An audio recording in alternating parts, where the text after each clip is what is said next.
大家好，我係香港人喺福岡嘅社長阿 Ben，今次係第一次正式同大家見面，請多多指教。講到副首都，好多人第一時間會諗起大阪。無可否認，以經濟規模同行政能力嚟講，大阪目前的確係大熱門。不過呢場討論最近出現咗一啲新嘅變化，除咗大阪之外，名古屋以及我哋身處嘅福岡都成為咗焦點。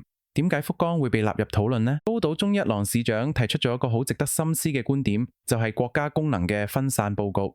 大家不妨打開地圖睇下，東京、名古屋、大阪其實主要都係集中喺太平洋沿岸嘅核心帶。從國家長遠發展嘅角度嚟睇，如果所有核心機能都太過集中喺同一條路線上面，萬一遇到突發狀況，風險係非常高嘅。相反，福岡位於日本海一側，地理上相對獨立，而且係連接亞洲嘅大門。從分散風險嘅戰略角度嚟睇，如果要諗一個能夠同東京、大阪形成互補，真正做到 backup 作用嘅據點，福岡確實具備咗獨特嘅地理優勢。呢一點連大阪方面嘅官員都承認係福岡最大嘅競爭力。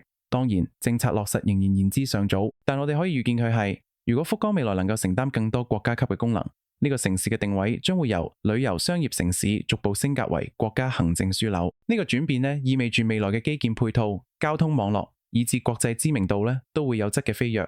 對於喺度生活嘅市民嚟講亦代表住更完善嘅城市規劃同生活環境。無論最後副首都花落誰家，呢種良性競爭對推動日本地方發展都係正面嘅。如果你覺得今次嘅分析對你有幫助，請記得 like、share 同 subscribe 我哋香港人在福岡。只要訂閱我哋，你就可以第一時間收到最準確嘅在地情報。如果有任何關於福岡生活嘅疑問，歡迎隨時 WhatsApp 我哋長談。我哋下次見。